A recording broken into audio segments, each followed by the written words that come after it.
আসসালামু আলাইকুম। এটিএন বাংলা সংবাদে সবাইকে স্বাগত জানাচ্ছি। আমি ভাবনা আহমেদ। শুরুতেই বিআরবি কেবল সংবাদ শিরোনাম। সিরাজগঞ্জের পথে তারেক রহমান কিছুক্ষণের মধ্যে যোগ দেবেন নির্বাচনী জনসভায়। বগুড়ায় স্থানীয় নেতাদের সাথে বিএনপি চেয়ারম্যানের রুদ্ধদ্বার বৈঠক।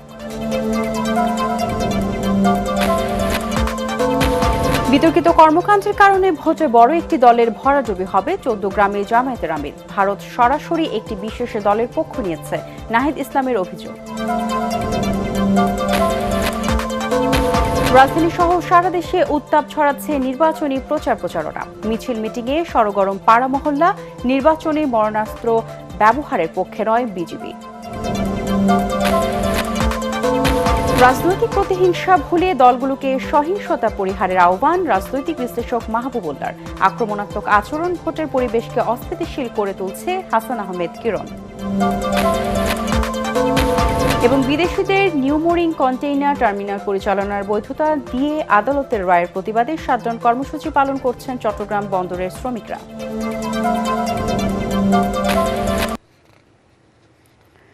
শুনছিলেন বিআরবি কেবল সংবাদ শিরোনাম, এবারে বিস্তারিত। নিজ নির্বাচনী এলাকা বগুড়া থেকে সিরাজগঞ্জের উদ্দেশ্যে রওনা হয়েছেন বিএনপি চেয়ারম্যান তারেক রহমান। পথে পথে স্থানীয় নেতাকর্মী, সমর্থক ও সাধারণ মানুষের প্রাণ ঢালা ভালোবাসায় সিক্ত হন তিনি। দুপুরে সিরাজগঞ্জের বেসিক শিল্প পার্কে নির্বাচনী সমাবেশে বক্তব্য রাখবেন তারেক রহমান। এর আগে বগুড়ায় স্থানীয় একটি হোটেলে নিজ সংসদীয় আসন সহ জেলার বিভিন্ন পর্যায়ের নেতাদের সঙ্গে রুদ্ধদ্বার বৈঠক করেন বিএনপি চেয়ারম্যান তারেক রহমান। মতবিনিময় সভায় নিজ সংসদীয় আসন বগুড়া 6-এর দায়িত্বপ্রাপ্তদের নানান দিক নির্দেশনা দেন দলীয় প্রধান। এ সময় বগুড়ার সংসদীয় আসনগুলোতে ধানের শীষের প্রার্থীদের বক্তব্য শোনেন তিনি। সন্ধ্যায় টাঙ্গাইলে সমাবেশ শেষে রাতে ঢাকায় ফিরবেন বিএনপি চেয়ারম্যান।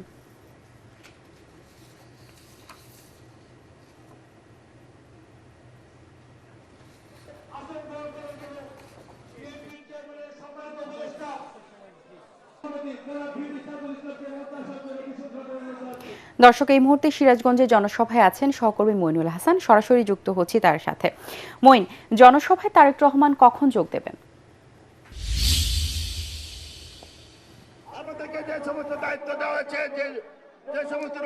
ভাবনা, বিএনপি চেয়ারম্যান তারেক রহমান এখন আসলে বগুড়ায় অনির্ধারিত দুটি পথসভায় বক্তব্য রাখছেন। আমরা যতটুকু জানতে পেরেছি, তিনি 12টার দিকে বগুড়ার যে স্থানীয় হোটেলে তিনি অবস্থান করছিলেন, সেখান থেকে তার গাড়িবহর রওনা হয়েছে। তবে পথে পথে আমি আসার সময় এখানে যেই জনস্রোত দেখেছি, তার ঠেলে আসলে তার গাড়িবহরকে এখানে আসতে অনেক বেগ পেতে হবে। পথে দুটি অনির্ধারিত পথসভা আছে, সেখানে তিনি বক্তব্য রাখবেন। তারপরে সিরাজগঞ্জ শহরের পাশে যে বিসিক শিল্প পার্ক রয়েছে, সেই পার্কের এসে পৌঁছাবেন বলে ধারণা করছি। যেটি বলছিলাম যে তারেক রহমানের আসার আসলে এখানে কখন পৌঁছাবে, আয়োজকরা যেটা বলছেন যে হয়তো তিনি এখানে পৌঁছাতে 3টা থেকে 3:30 হয়ে যাবে, এমনটাই ধারণা করছি।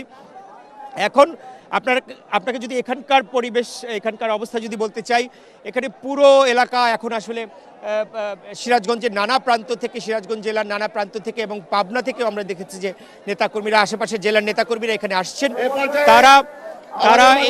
তাদের এটি দীর্ঘ প্রতীক্ষা। জানেন যে 2 দশক পরে বিএনপি চেয়ারম্যান তারেক রহমান এই সিরাজগঞ্জে আসছেন, জনসভায় বক্তব্য রাখবেন এবং দলীয় প্রধান দায়িত্ব নেওয়ার পরে এটি প্রথম তার সিরাজগঞ্জ সফর।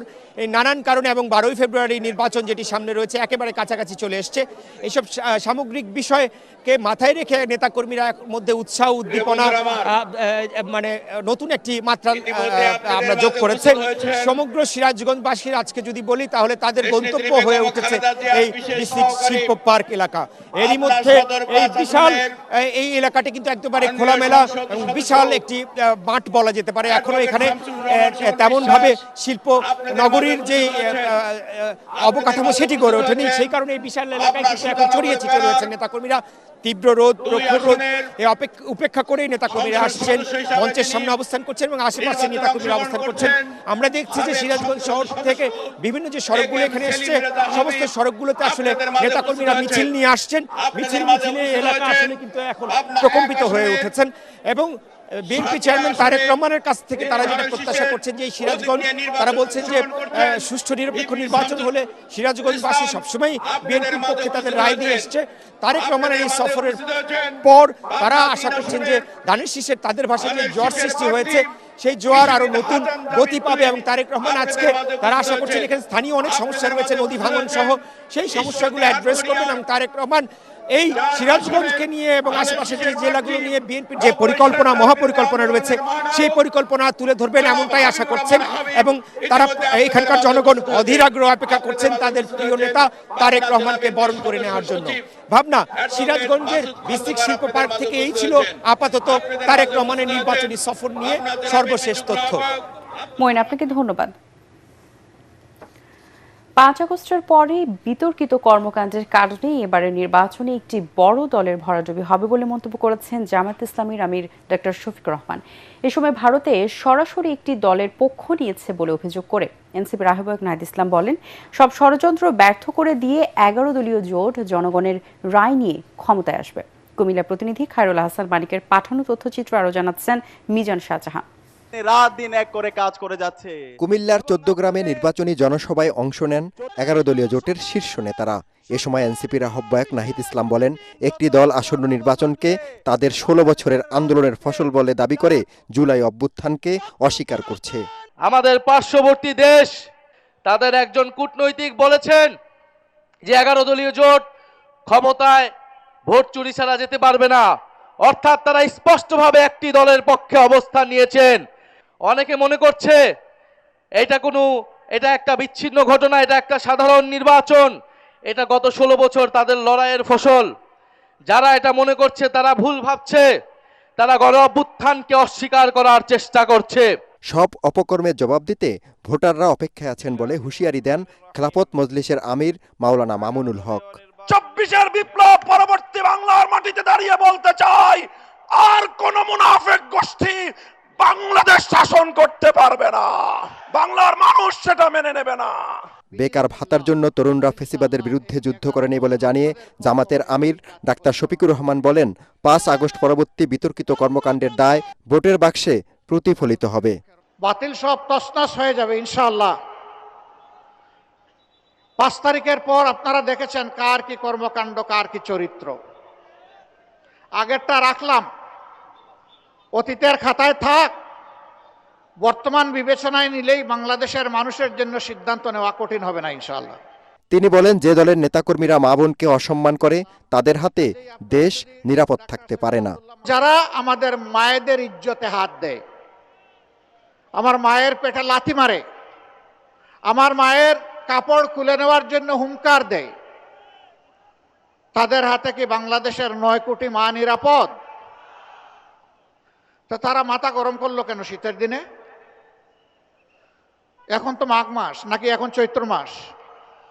মাঘ মাসে মাথা গরম হওয়ার তো কোনো কারণ ছিল না। 14 গ্রাম হাইস্কুল মাঠে আয়োজিত জনসভায় কুমিল্লা 11 আসনে 11 দলীয় জোটের প্রার্থী জামাতের নায়েবে আমির ডাক্তার সৈয়দ আব্দুল্লাহ মোহাম্মদ তাহের বলেন, তাদের দল কোনো দলের নেতাকর্মী সমর্থকদের সঙ্গে প্রতিশোধমূলক আচরণ করেনি, আগামীতেও করবে না। বিকেলে কুমিল্লার দাউদকান্দিতে জামাত আমিরের নেতৃত্বে নির্বাচনী জনসভায় যোগ দেবেন 11 দলীয় জোটের শীর্ষ নেতারা। মিজান শাহজাহান, এটিএন বাংলা। রাজধানী সহ সারা দেশে উত্তাপ ছড়াচ্ছে নির্বাচনী প্রচারণা। জনসংযোগ, সভা সমাবেশ, লিফলেট বিতরণ এবং মিছিল মিটিংয়ে সরগরম সব পাড়া মহল্লা। এ সময় 2 প্রার্থীর মিছিল মুখোমুখি হলে উত্তেজনা ছড়াচ্ছে কর্মী সমর্থকদের মাঝে। বিস্তারিত জানাচ্ছেন ইয়াসিন রানা। জমে উঠেছে ত্রয়োদশ জাতীয় সংসদ নির্বাচনের ভোটের মাঠের আসল লড়াই। প্রচারণায় ব্যস্ত সময় পার করছেন বিভিন্ন রাজনৈতিক দলের নেতাকর্মীরা। প্রচারণায় সরগরম পাড়া মহল্লা। সকাল থেকে ঢাকা 12 আসনের নাবিস্কোতে জনসংযোগ করেন জামায়াতের প্রার্থী সাইফুল আলম মিলন। ঢাকা 18 আসনের বিএনপির প্রার্থী এসএম জাহাঙ্গীর হোসেন দক্ষিণখানের কসাইবাড়ি, মোল্লাটেক সহ আশেপাশের এলাকায় গণসংযোগ করেন। একই আসনের 11 দলীয় জোটের প্রার্থী এনসিপি নেতা আরিফুল ইসলামও প্রচারণা চালাচ্ছেন। জয়ের ব্যাপারে আশাবাদী তিনি। এই যে একজন মানুষের কাছে ভোট চাইতে যাওয়ার দরকার হয়, এটা তো আগের ফেসিবাদীরা মনে করে নাই। যার কারণে এখন মানুষের কাছে যখন আমরা যাচ্ছি, মানুষ অনেক উৎসাহ উদ্দীপনা পড়ে আমাদের সাথে কথা বলতেছে। বেশ কিছু কেন্দ্র এক ধরনের দখলের পায় তারা চলছে। তো তে এটা আমরা ইনশাল্লাহ শক্তভাবে গণপ্রতিরোধের করা হবে। সারা দেশেও নির্বাচনী প্রচারণায় ব্যস্ত সময় পার করছেন প্রার্থীরা। ঠাকুরগাঁও 1 আসনের সদর উপজেলায় আকচা ইউনিয়নের 9 নম্বর ওয়ার্ডের মুন্সিপাড়ায় আয়োজিত এক নির্বাচনী পথসভায় বিএনপি মহাসচিব মির্জা ফখরুল ইসলাম আলমগীর বলেন, মানুষের কল্যাণ ও দেশে স্থায়ী শান্তি প্রতিষ্ঠাই বিএনপির রাজনীতির লক্ষ্য। আপনাদের হাতে দেশ, আপনারাই দেশের মালিক, আপনারাই ঠিক করছেন, তাই না? তো আমি আপনাদের কাছে আশা করতে পারি যে এইবার আপনারা আমাকে একটা সুযোগ দিবেন। হয়তো আমার শেষ নির্বাচন, আপনাদের কাছে কি আমি আশা করতে পারি। নওগাঁ 6 আসনে বিএনপি জামাত ও স্বতন্ত্র প্রার্থীর ত্রিমুখী লড়াইয়ের আভাস মিলছে। তবে বিএনপির প্রার্থীর জয়ের পথে কাটা হয়ে উঠতে পারেন স্বতন্ত্র প্রার্থী সাবেক প্রতিমন্ত্রী আলমগীর কবির। সন্ত্রাস, চাঁদাবাজি, দখলবাজি এবং কালো টাকার বিরুদ্ধে আমি নির্বাচন করছি। দাঁড়িপাল্লা প্রতীককে বিজয় করার জন্য আগামী দিনে ঐক্যবদ্ধভাবে তারা দাঁড়িপাল্লাকে সমর্থন করবে। একটা অভিযোগ পার্টি সৃষ্টি হয়েছে প্রথম থেকে, শুধুমাত্র অভিযোগ করাই তাদের কাজ। প্রচার প্রচারণায় ব্যস্ত সময় পার করছে গোপালগঞ্জের 3টি আসনের প্রার্থী সমর্থকরা। সভা সমাবেশ, মাইকিং সহ সরগরম গোপালগঞ্জের 5টি উপজেলা। মাদারীপুর 1 আসনের ভান্ডারিকান্দি ইউনিয়নের দক্ষিণ ক্রোকচর বাজারে জাহাজ মার্কার নির্বাচনী জনসভায় অংশ নেন মাদারীপুর 1 আসনের স্বতন্ত্র প্রার্থী কামাল জামাল মোল্লা। নড়াইল 2 আসনে জামায়াত ইসলামের প্রার্থী আতাউর রহমান বাচ্চুর নির্বাচনী জনসভা অনুষ্ঠিত হয়। রাঙামাটির প্রার্থীদের নিয়ে অনুষ্ঠিত হয়েছে জনগণের মুখোমুখি অনুষ্ঠান। অন্যদিকে খাগড়াছড়ির 10 জন প্রার্থী এক মঞ্চে জনগণের মুখোমুখি হয়ে সার্বিক উন্নয়নের নানা প্রতিশ্রুতি দেন। ইয়াসিন রানা, এটিএন বাংলা। আসন্ন জাতীয় সংসদ নির্বাচনে আইন শৃঙ্খলা পরিস্থিতি নিয়ন্ত্রণে কোনো ধরনের মারণাস্ত্র ব্যবহার করার পক্ষে নয় border guard Bangladesh BGB. Mirpur জাতীয় সুইমিং কমপ্লেক্সে আয়োজিত এক সংবাদ ব্রিফিংয়ে বিজিবির Dhaka sector commander colonel SM Abul Ehsan জানান, কোনো মহল যাতে নির্বাচনকে অস্থিতিশীল করতে না পারে সেজন্য রাজধানী সহ দেশের বিভিন্ন এলাকায় 134 প্লাটুন বিজিবি মোতায়েন থাকবে। এছাড়া এবারই প্রথম তল্লাশি কাজে বিশেষভাবে প্রশিক্ষিত ডগ স্কোয়াড K9কে ব্যবহার করে বিজিবি যে কোনো জরুরি পরিস্থিতি মোকাবেলায় র্যাপিড কুইক রিঅ্যাকশন ফোর্স ও হেলিকপ্টার প্রস্তুত থাকবে। শান্তিপূর্ণ নির্বাচন নিশ্চিত করার লক্ষ্যে BGB body on camera, ACP, night vision camera সহ অত্যাধুনিক প্রযুক্তি ব্যবহার করবে বলেও জানান কর্নেল এহসান। নির্বাচনে সার্বিক নিরাপত্তা নিশ্চিত করার জন্য আমাদের বিজিবি সদস্যদেরকে body on camera, metal detector, night vision device, APC সহ আধুনিক সিগন্যাল এবং যোগাযোগ সরঞ্জামাদি ব্যবহার করে কার্যকর নিরাপত্তা নিশ্চিত করবে ইনশাআল্লাহ। নির্বাচন পরিস্থিতি সার্বক্ষণিক পর্যবেক্ষণের জন্য সেক্টর পর্যায়ে এবং ব্যাটালিয়ন পর্যায়ে মনিটরিং সেল স্থাপন করা হয়েছে। নির্বাচনের আগের দিন এবং নির্বাচনের পরে নির্বাচনের দিন সহ বিজিবি মোবাইল এবং স্ট্যাটিক ফোর্স বিশেষ টহল পরিচালনা, গুরুত্বপূর্ণ স্থানে চেকপোস্ট স্থাপন, যানবাহন এবং সন্দেহভাজন ব্যক্তিদের তল্লাশি কার্যক্রম পরিচালনা করবে। প্রতিহিংসার রাজনীতি বন্ধে শুধু রাজনৈতিক সংস্কৃতি নয়, সমাজ কাঠামোর পরিবর্তন প্রয়োজন বলে মন্তব্য করেছেন রাজনৈতিক বিশ্লেষক ডক্টর মাহবুবুল্লাহ। রাজধানীর FDC-তে বিতর্ক প্রতিযোগিতায় গ্র্যান্ড ফাইনালে তিনি কথা বলেন। এ সময় নির্বাচনের ফলাফল যাই হোক তা মেনে নেওয়ার সংস্কৃতি তৈরিতে ইশতেহারের মাধ্যমে জাতির কাছে দলগুলোকে ওয়াদাবদ্ধ হওয়ার আহ্বান জানান debate for democracy chairman Hasan Ahmed Chowdhury Kiron. বিস্তারিত ইমদাদুল্লাহ বাবুর রিপোর্টে। নির্বাচনের দিন যতই এগিয়ে আসছে ততই বাড়ছে উদ্বেগ। প্রতিহিংসা ও সহিংসতার ঘটনাগুলো জনমনে তৈরি করছে অস্বস্তি, উৎকণ্ঠা। এই বাস্তবতায় ডিবেট ফর ডেমোক্রেসি আয়োজিত বিতর্ক প্রতিযোগিতার গ্র্যান্ড ফাইনালের নির্ধারিত বিষয় প্রতিহিংসার রাজনীতি অবসানে সুষ্ঠু নির্বাচন। জনগণের স্বার্থে এই প্রস্তাবটি এই সংসদে গ্রহণ করুন। কোন সুষ্ঠু নির্বাচনের পরে প্রতিহিংসা রাজনীতি বন্ধ হয়েছিল? এতে সভাপতির বক্তব্যে ডিবেট ফর ডেমোক্রেসির চেয়ারম্যান হাসান আহমেদ চৌধুরী কিরণ বলেন, নির্বাচনী প্রচারণায় অতিমাত্রায় যে বিদ্বেষ ও কুৎসা দেখা যাচ্ছে তা রাজনীতির জন্য অশনি সংকেত। বিএনপি বলি, জামায়াতে বলি, এনসিপি বলি, অন্যান্য দলগুলি বলি, আপনারা এই সুযোগ কোনোভাবেই তৈরি করে দিবেন না যে আপনাদের প্রতিহিংসা, আপনাদের বিদ্বেষ, আপনাদের আক্রোশ, আপনাদের নির্বাচনী মাঠে প্রচার প্রচারণা করতে গিয়ে একে অপরকে রক্তাক্ত করবার যদি কোনো ঘটনা ঘটে, তাহলে কিন্তু ফ্যাসির শক্তি কিন্তু বাংলাদেশের নির্বাচনকে ভণ্ডুল করবার জন্য, বাংলাদেশের নির্বাচনকে বিতর্কিত করবার জন্য তারা কিন্তু উৎপত্তি বসে আছে। অনুষ্ঠানে প্রধান অতিথির বক্তব্যে রাজনৈতিক বিশ্লেষক ও বরেণ্য শিক্ষাবিদ ডক্টর মাহবুবুল্লাহ বলেন, সহিংসতা হলে আসন্ন নির্বাচন প্রশ্নবিদ্ধ করার সুযোগ কাজে লাগাবে বাংলাদেশ বিরোধীরা। বাংলাদেশের অস্তিত্বে বিশ্বাসী নয় এমন শক্তি এই কাজগুলি করতে পারে। তো একটা লক্ষ্যই আছে, সেটা হচ্ছে এই নির্বাচনকে ভণ্ডুল করা। সেই জন্য আমাদের সকলকে, জনগণকে সচেতন থাকতে হবে, সাবধান থাকতে হবে। আমাদের যে আইন শৃঙ্খলা রক্ষাকারী বাহিনী আছে তাদেরকে কড়া নজরদারির মধ্যে তাদের দায়িত্ব পরিচালনা করতে হবে। এ সময় সহিংসতা, প্রতিহিংসা ও রাজনৈতিক বিদ্বেষের এই চক্রের অবসানে সুষ্ঠু নির্বাচন প্রয়োজন বলে মত দেন নাগরিক সমাজের প্রতিনিধিরা। বিশেষ করে বিএনপি এবং জামাতের কাছে আমরা আবেদন করতে চাই, নির্বাচন পরিবর্তিত সহিংসতা পরিহার করবার জন্য আপনারা আপনাদের নির্বাচনী ম্যানিফেস্টো এখনো ঘোষণা করেননি। সেই ঘোষণায় আপনারা মোটা দাগে উল্লেখ করবেন বাংলাদেশে আর কোনোদিন নির্বাচনের পরবর্তীতে ফলাফলের পরে আর কোনো সহিংসতা আমাদের দলের পক্ষ থেকে, বিএনপির পক্ষ থেকে, জামাতের পক্ষ থেকে করা হবে না, বরঞ্চ আমরা সেটাকে প্রতিহত করবার চেষ্টা করব। রাষ্ট্রীয় ক্ষমতা দখলের জন্য একটা প্রতিহিংসা আমরা লক্ষ্য করছি। নিছক রাজনৈতিক সংস্কৃতি পরিবর্তন করেই একটা দেশে শান্তি আসে না। সেই জন্য সমাজ কাঠামোর একটা পরিবর্তন দরকার। ওবায়দুল কাদের বলেছিল, যদি আওয়ামী লীগ ক্ষমতা থেকে বিতাড়িত হয়, এক রাতে 5 লক্ষ লোক নিহত হবে। 5 জনও নিহত হয়েছে কিনা এমন খবর আমাদের জানা। আমি আবারও আশা করি নির্বাচন পরবর্তী সময়ে প্রতিহিংসা জনিত সহিংসতা হবে না। প্রতিযোগিতায় ইডেন মহিলা কলেজকে হারিয়ে স্টেট ইউনিভার্সিটির বিতার্কিকরা বিজয়ী হন।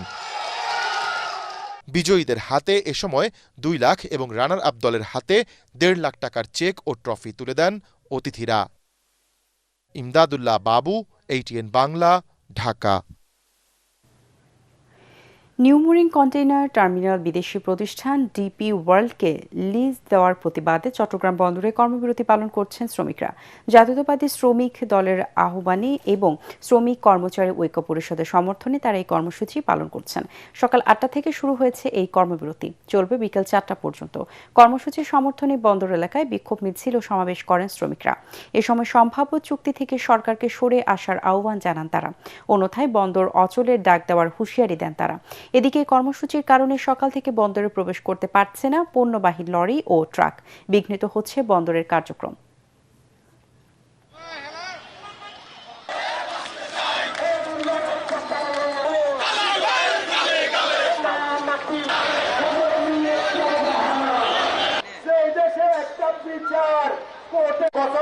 চট্টগ্রাম বন্দরের এনসিটি হলো চট্টগ্রাম বন্দরের হৃৎপিণ্ড, আর চট্টগ্রাম বন্দর হলো বাংলাদেশের হৃৎপিণ্ড। তো বাংলাদেশের যে হৃৎপিণ্ড চট্টগ্রাম বন্দর, সেই হৃৎপিণ্ডের হৃৎপিণ্ডই যদি না থাকে তাহলে তো ওটা বাঁচবে না। চট্টগ্রাম বন্দর স্বয়ংসম্পূর্ণ বন্দর, একমাত্র রাষ্ট্রীয় বন্দর। এই চট্টগ্রাম বন্দরকে ডিপি ওয়ার্ল্ড নামীয় কোনো বিদেশিদের হাতে তুলে না দেওয়ার জন্য আমরা সরকারকে অনুরোধ জানাচ্ছি। সিলেট 3 আসনে বাড়ছে নির্বাচনী উত্তাপ।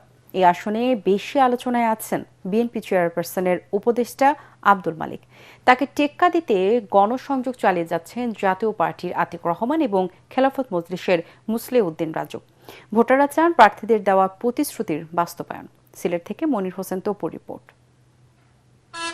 দক্ষিণ সুরমা, ফেঞ্চুগঞ্জ ও বালাগঞ্জ উপজেলা নিয়ে গঠিত সিলেট 3 আসন। বড় দলগুলোর পাশাপাশি ইসলামী দল ও স্বতন্ত্র প্রার্থীদের অংশগ্রহণে এই আসনে লড়াই বহুমুখী রূপ নিয়েছে। তবে এই আসনে মূল প্রতিদ্বন্দ্বিতা হবে বিএনপি, জাতীয় পার্টি এবং জামাতে নেতৃত্বাধীন 11 দলীয় জোটের প্রার্থীর মধ্যে। আপনি যদি বলতেন যে জামাতে ইসলাম যদি স্টেপ ডাউন না করত, তাহলে আপনি হাড্ডাহাড্ডির লড়াইয়ের কথা বলতে পারতেন। এখন সত্যিকার অর্থে আমি কাউকে আন্ডারমাইন করব না। জাতীয় নির্বাচনের প্রতীকদানের শীর্ষ বিকল্প দক্ষিণ সুরমা, ফেঞ্চুগঞ্জ, বালাগঞ্জের নাই। এবং আমাদের চেয়ারম্যান সাহেব মাজার জিয়ারতের পরে দক্ষিণ সুরমা এসে যে গণজোয়ার সৃষ্টি করেছে, আমরা সিলেটবাসী সেই গণজোয়ারে সিলেটের প্রত্যেকটা সিট আমরা উইন করবো ইনশাআল্লাহ। আমি আশাবাদী আল্লাহর অশেষ মেহনতে যদি লেভেল প্লেইং ফিল্ড হয় এবং নির্বাচন সুষ্ঠু হয়, তাহলে বিপুল ভোটে এই আসনে জয়লাভ করা সম্ভব। এর কারণ হচ্ছে যে আমি তো দীর্ঘ 41 বছর থেকে এই আসনে কাজ করে যাচ্ছি। এলাকাবাসীর অভিযোগ, আগের সরকার এই আসনে যোগাযোগ ব্যবস্থার উন্নয়ন, নদী ভাঙ্গন রোধ, কর্মসংস্থান সৃষ্টি এবং স্বাস্থ্যসেবা নিয়ে অবহেলা করেছে। যে ভোট হোক আর আমরা ভোটের দিনকে সবাইকে ভোট দিই। এই সুষ্ঠু নির্বাচনের মাধ্যমে আমাদের পছন্দের লোককে যাতে জয়যুক্ত করতে পারি। ফেঞ্চুগঞ্জ ও বালাগঞ্জ এলাকার মানুষের প্রধান উদ্বেগ কুশিয়ারার নদী ভাঙ্গন ও জলাবদ্ধতা। নির্বাচিত সংসদ সদস্যদের কাছে এসব সমস্যার সমাধান চান স্থানীয়রা। মনির হোসেন তপু, এটিএন বাংলা, সিলেট। সালাম স্টিল ভোটের গাড়ি নিয়ে ঢাকা 18 আসনের উত্তরায় আছেন সহকর্মী জামিল হাসান শান্ত। তিনি জানাচ্ছেন সেখানকার নির্বাচনী খবর। সালাম স্টিল ভোটের গাড়ি নিয়ে আমরা বর্তমানে অবস্থান করছি উত্তরায়। এটি ঢাকা 18 আসন অন্তর্ভুক্ত। এই আসনে কিন্তু বেশ উৎসবমুখর পরিবেশে নির্বাচনী প্রচারণা চালাচ্ছে। এই আসনে যারা বিএনপি প্রার্থী রয়েছেন তিনি কিন্তু আজ সকাল থেকেই উৎসবমুখর পরিবেশে বিভিন্ন এলাকায় গিয়ে কিন্তু তিনি ভোটারদের দ্বারে গিয়ে ভোট চাইছেন এবং বিভিন্ন উন্নয়নের প্রতিশ্রুতি তিনি দিচ্ছেন। এছাড়াও কিন্তু 11 দল জোটের কিন্তু এই এলাকায় এনসিপির প্রার্থী রয়েছেন, তিনিও কিন্তু বেশ উৎসবমুখর পরিবেশে এলাকায় নির্বাচনী প্রচারণা চালাচ্ছেন। আপনি দেখতে পাচ্ছেন নিশ্চয়ই বেশ উৎসবমুখর পরিবেশে এখানে স্লোগান দিচ্ছে এবং বিএনপির হয়ে ভোট চাইছেন এলাকায় যে বিএনপি প্রার্থী রয়েছেন।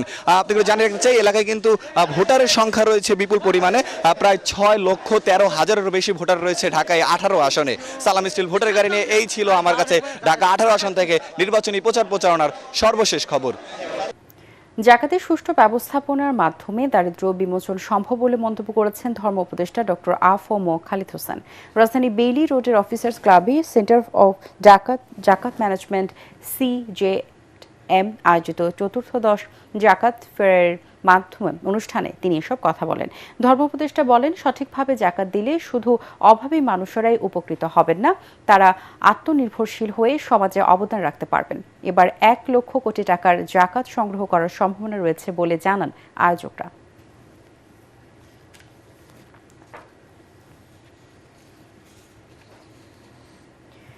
নওগাঁর মহাদেবপুরে ড্রাম ট্রাকের চাপায় 5 জন নিহত হয়েছে।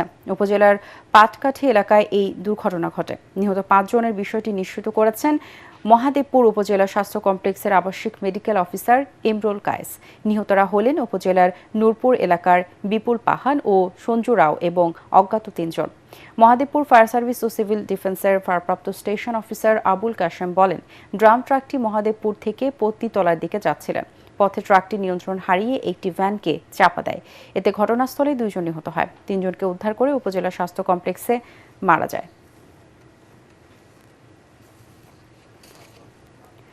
আবারও সালাম স্টিল ভোটের গাড়ির খবর। নির্বাচনী উত্তাপে সরগরম জয়পুরহাট। জেলার 2টি সংসদীয় আসনই দীর্ঘদিন ধরে বিএনপির ঘাঁটি হিসেবে পরিচিত। এবারের নির্বাচনে এই 2টি আসন পুনরুদ্ধারে মরিয়া বিএনপি। তবে সাংগঠনিক শক্তি ও ধারাবাহিক কর্মকাণ্ডের মাধ্যমে শক্ত চ্যালেঞ্জ ছুড়ে দিতে চায় জামায়াত ইসলামী। আর ভোটাররা বলছেন, প্রতিশ্রুতি নয়, সৎ ও যোগ্য প্রার্থীকেই বেছে নেবেন তারা।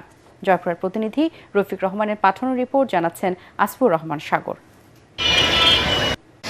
পাঁচবিবি ও সদর উপজেলা নিয়ে গঠিত জয়পুরহাট 1 আসনে ধানের শীষের প্রার্থী মাসুদ রানার প্রধান দলীয় ঘাঁটি পুনরুদ্ধারের লক্ষ্য নিয়ে মাঠে রয়েছেন। তাকে চ্যালেঞ্জ জানাচ্ছেন জামায়াত ইসলামীর প্রার্থী ফজলুর রহমান সাইদ ও স্বতন্ত্র প্রার্থী সাবিকুন নাহার শিখা। আমি জয়পুরহাট যে মেডিকেল কলেজ স্থাপন করতে চাই, জয়পুরহাটে পাইপলাইনে গ্যাস আনতে চাই এবং পাঁচবিবি যে টেক্সটাইল মিল আছে সেখানে টেক্সটাইল ইঞ্জিনিয়ারিং ইনস্টিটিউট করতে চাই। নারীর ক্ষমতায়নের জন্য, নারীর শিক্ষা এবং নারীর কর্মসংস্থানের জন্য চেষ্টা করা, তরুণদের বেকারত্ব দূর করা। অন্যদিকে কালাই, খেতলাল ও আক্কেলপুর উপজেলা নিয়ে গঠিত জয়পুরহাট 2 আসনে ধানের শীষ প্রতীকে প্রতিদ্বন্দ্বিতা করছেন সাবেক সচিব আব্দুল বারী। প্রশাসনিক অভিজ্ঞতাকে মূল শক্তি হিসেবে তুলে ধরে ভোট চাইছেন তিনি। তার প্রতিদ্বন্দ্বী জামায়াত ইসলামীর SM রাশেদুল আলম সবুজ। এছাড়া এবি পার্টির SA জাহিদও প্রচারণায় রয়েছেন। এই এলাকাকে যেমনভাবে উন্নয়ন করা হবে তেমনভাবে কৃষক এবং কৃষি নির্ভরশীল সকলের জন্য সুবিধাজনক বিষয়গুলো এখানে গুরুত্ব দিয়ে এখানে বাস্তবায়ন করা হবে। মাদক মুক্ত সমাজ, অর্থনৈতিক সমস্যার সমাধান, নারীদের অধিকার আদায়, অমুসলিমদের ধর্মীয় স্বাধীনতা এবং নিরাপত্তা। ভোটাররা বলছেন তারা প্রার্থীর উন্নয়ন পরিকল্পনা ও সততার দিকটি গুরুত্ব দিয়ে সিদ্ধান্ত নেবেন। ঋণ খেলাপি না হবে, সৎ নিষ্ঠাবান হবে, সৎ চরিত্রবান হবে, সকলের সুখে দুঃখে কাজ করবে, এরকম একজন প্রার্থী হলে আমাদের জন্য, সবার জন্য, সকলের জন্য ভালো হয়। আমরা তো শ্রমিক মানুষ, আমাদের পাশে যারা থাকবে তাদেরকে আমরা ভোট দেবো।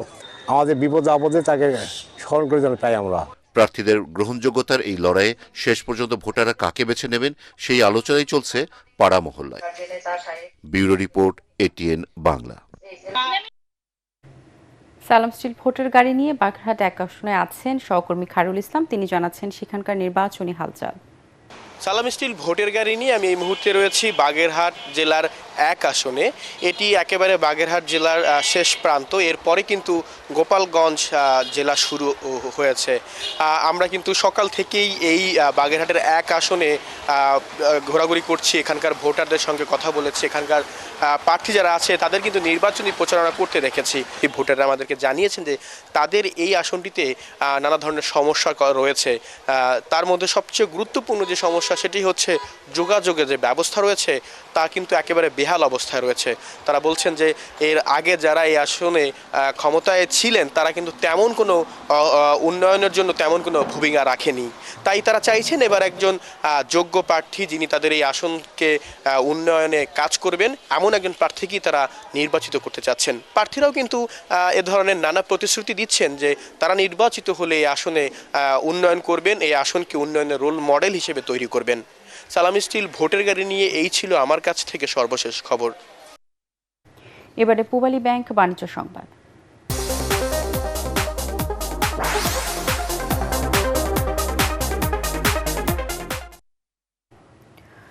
দেশের স্বনামধন্য আবাসন প্রতিষ্ঠান paradise land development and housing লিমিটেডের আবাসন প্রকল্প আশুলিয়া আরবান সিটির উদ্বোধন ও দোয়া মাহফিল অনুষ্ঠিত হয়েছে। রাজধানী গুলশান 1-এর প্রতিষ্ঠানটি কর্পোরেট অফিসে দেশ ও জাতির কল্যাণ এবং নতুন প্রকল্পটির সাফল্য কামনা করে বিশেষ মোনাজাত অনুষ্ঠিত হয়। Paradise land development and housing লিমিটেডের চেয়ারম্যান মুফিজুর রহমান বলেন, আশুলিয়া আরবান সিটিকে অত্যাধুনিক নগর জীবনের সকল সুবিধা নিশ্চিত করে একটি পরিকল্পিত ও পরিবেশ বান্ধব আবাসন প্রকল্প হিসেবে গড়ে তোলা হচ্ছে। অনুষ্ঠানে প্রতিষ্ঠানটির ব্যবস্থাপনা পরিচালক লায়ন গোলাম মোহাম্মদ আলী, ভাইস চেয়ারম্যান মোহাম্মদ জসিম উদ্দিন সহ প্রতিষ্ঠানের পরিচালক, ঊর্ধ্বতন কর্মকর্তারা উপস্থিত ছিলেন।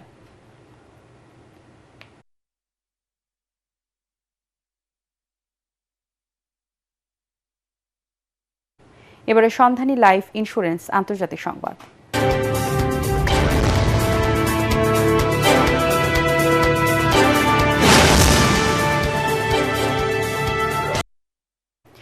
যুক্তরাষ্ট্রের সঙ্গে ন্যায়সঙ্গত ও সমতাভিত্তিক আলোচনায় ইরান প্রস্তুত রয়েছে বলে জানিয়েছেন দেশটির পররাষ্ট্রমন্ত্রী আব্বাস আরাগচি। তবে তিনি স্পষ্ট করে দিয়েছেন কোনো ধরনের হুমকির মুখে আলোচনা সম্ভব নয়। কাতারের গণমাধ্যম আল জাজিরার প্রতিবেদনে বলা হয়, ইরানের পররাষ্ট্রমন্ত্রী এমন সময় এই মন্তব্য করলেন যখন ডোনাল্ড ট্রাম্প তেহরানের বিরুদ্ধে সামরিক ব্যবস্থা নেওয়ার হুমকি দিচ্ছেন। আরাগচি আরও বলেন, ইরানের জনগণের নিরাপত্তা অন্য কারো মাথা ব্যথার বিষয় হতে পারে না। দেশকে রক্ষা করার জন্য যতটুকু প্রয়োজন প্রতিরক্ষা সক্ষমতা ততটাই বৃদ্ধি করা হবে। ইরানের সাম্প্রতিক সরকার বিরোধী বিক্ষোভ দমন ও দেশটির পারমাণবিক কর্মসূচি নিয়ে ট্রাম্পের বারবার হামলার হুমকির জেরে দুই দেশের মধ্যে চরম উত্তেজনা বিরাজ করছে। এবারে থাকছে খেলার খবর।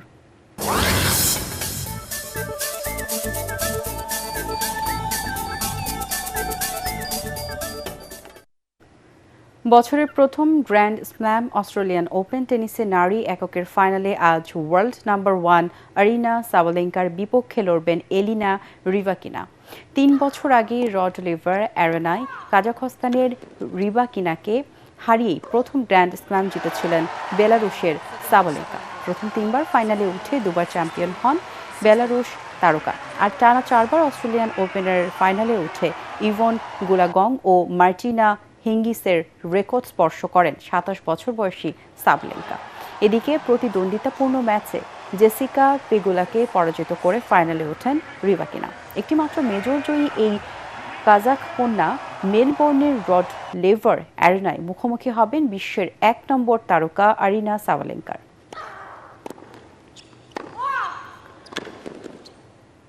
শেষ করার আগে বিআরবি কেবল সংবাদ শিরোনামগুলো জানিয়ে দিব আরও একবার। সিরাজগঞ্জের পথে তারেক রহমান কিছুক্ষণের মধ্যে যোগ দেবেন নির্বাচনী জনসভায়। বগুড়ায় স্থানীয় নেতাদের সাথে বিএনপি চেয়ারম্যানের রুদ্ধদ্বার বৈঠক। বিতর্কিত কর্মকাণ্ডের কারণে ভোটে বড় একটি দলের ভরাডুবি হবে 14 গ্রামে জামায়াতের আমির। ভারত সরাসরি একটি বিশেষ দলের পক্ষ নিয়েছে নাহিদ ইসলামের অভিযোগ। রাজধানী সহ সারা দেশে উত্তাপ ছড়াচ্ছে নির্বাচনী প্রচারণা, মিছিল মিটিংয়ে সরগরম পাড়া মহল্লা। নির্বাচনে মারণাস্ত্র ব্যবহারের পক্ষে নয় বিজেপি। রাজনৈতিক প্রতিহিংসা ভুলে দলগুলোকে সহিংসতা পরিহারের আহ্বান রাজনৈতিক বিশ্লেষক মাহবুবুল্লাহর। আক্রমণাত্মক আচরণ ভোটের পরিবেশকে অস্থিতিশীল করে তুলছে হাসান আহমেদ চৌধুরী কিরণ।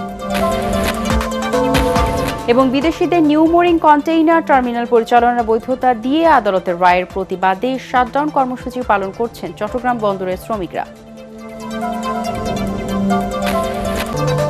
পরবর্তী সংবাদ দেখার আমন্ত্রণ জানিয়ে এখনকার মতো শেষ করছে ATN বাংলার সংবাদ। ইউটিউবে দেখতে ব্রাউজ করুন YouTube/ATN বাংলা নিউজ। ধন্যবাদ সকলকে।